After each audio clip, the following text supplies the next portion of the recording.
let's today's discuss about Herzberg's two-factor theory of motivation. Earlier we have discussed about Maslow's theory. Now we are going to discuss about Herzberg's two-factor theory. In Herzberg's two-factor theory was developed by Friedrich Herzberg in 1959, and it explained how different factors in the workplace influence employee motivation and job satisfaction.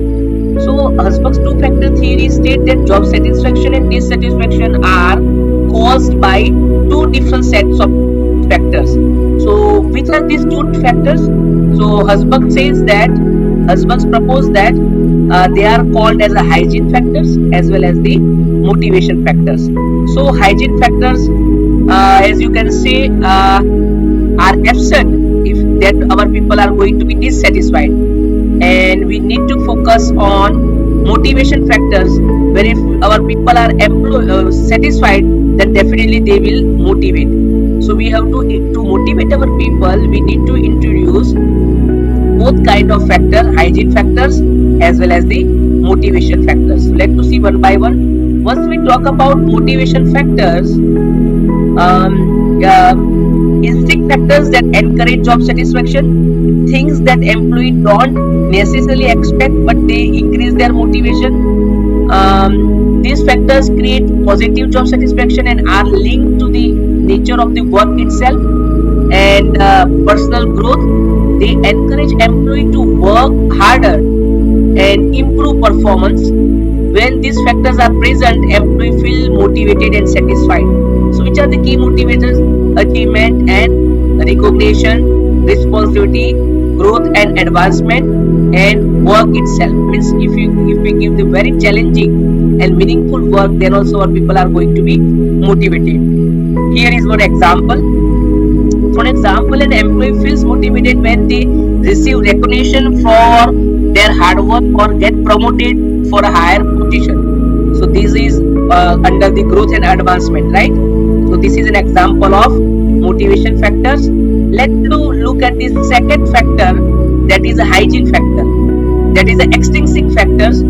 So in hygiene factors, these factors do not directly motivate employee, but their absence lead to dissatisfaction. They are related to the work environment rather than the work itself. If hygiene factors are not adequate, employees become dissatisfied, but improving them does not necessarily increase motivation. Here in simple terminology, we can say hygiene factors are, we can say, the by default factors, and we need to maintain it, otherwise our people are going to be dissatisfied. Here we are not talking about motivation, here we just talk about a normal treatment which give the satisfaction to our people. So what are the key hygiene factors?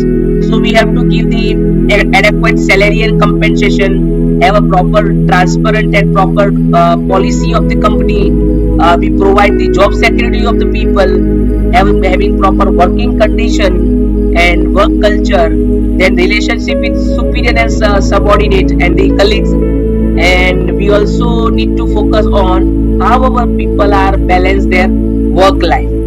Right? So example, if any employee's salary is low or their working environment is poor, they may feel dissatisfied even they like the work itself.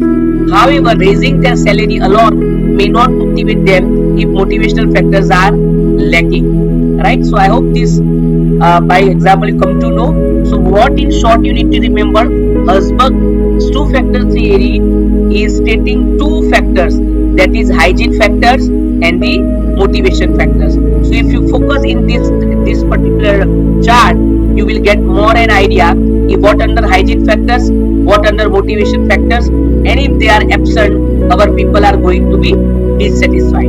Right? Now what are the key principles of Herzberg's theory? The first, motivation and dissatisfaction are not opposite. Hygiene factors prevent dissatisfaction and motivation factors always drive performance. It's very self-explanatory. Now how we apply it in our business and in our HR department? So if improve hygiene factor to prevent dissatisfaction, so provide fair salary which is available currently going in the market. According to that, we need to pay to our people. then ensure the job security and proper working condition. We have to do a very effective communication about the our rules, regulation, company's policy, vision, mission. So people automatically satisfied and they perform better. Now to enhance motivation factor to drive satisfaction as well as the motivation, we have to recognize them. We need to provide such opportunity and platform for their career development, encourage employee autonomy and responsibility, provide challenging and meaningful work. For example, if a company increase salary, employee may stop complaining about low pay, but won't necessarily make them motivated, because to provide the salary and to provide the current trend salary and to provide the salary on time, it's by default. तो वो तो हमें देना ही देना है, right? But सबसे ज्यादा important क्या है कि in a company every employees are not only working for money. Some people, some employees really want their development. Really they want growth. They want that their career growth will be there, career development will be there, and that's why we need to introduce various motivation factors. Now here maybe it's asked, what is the difference between Husband's two-factor theory and Maslow's theory? So let's to focus on one by one. To first focus hierarchy of the human needs, because you know it will go in hierarchy from physiological need to self-esteem. Here it's all about work satisfaction and motivation. Motivation shows meeting both lower and higher needs. Here presence of motivation factors. Then dissatisfaction goes because unmet lower needs in Maslow's, whereas poor hygiene factors under Husband's theory. Satisfaction goes fulfilling higher order needs. Here the presence of motivation factors. So in short, Husband two-factor theory highlights that satisfaction and dissatisfaction are not two ends of the same spectrum, improving working condition, reducing dissatisfaction, but motivations come from recognition, achievement and growth opportunity. So Frederick Herzberg theorized that employee satisfaction has a two dimension, that is the hygiene factors and the motivation factors. So this theory is also known as the motivation hygiene theory or dual factor theory, right? And as you know, it was developed by very well-known psychologist Frederick Herzberg. So I hope you come to know about Herzberg's two-factor theory. In nutshell, you have to remember that Herzberg's two-factor theory has introduced two factors, hygiene factor and motivation factor, and we have to work on that only. We need to maintain these factors in our company, then only our people are getting satisfaction as well as motivation to perform in a company, right? Thank you.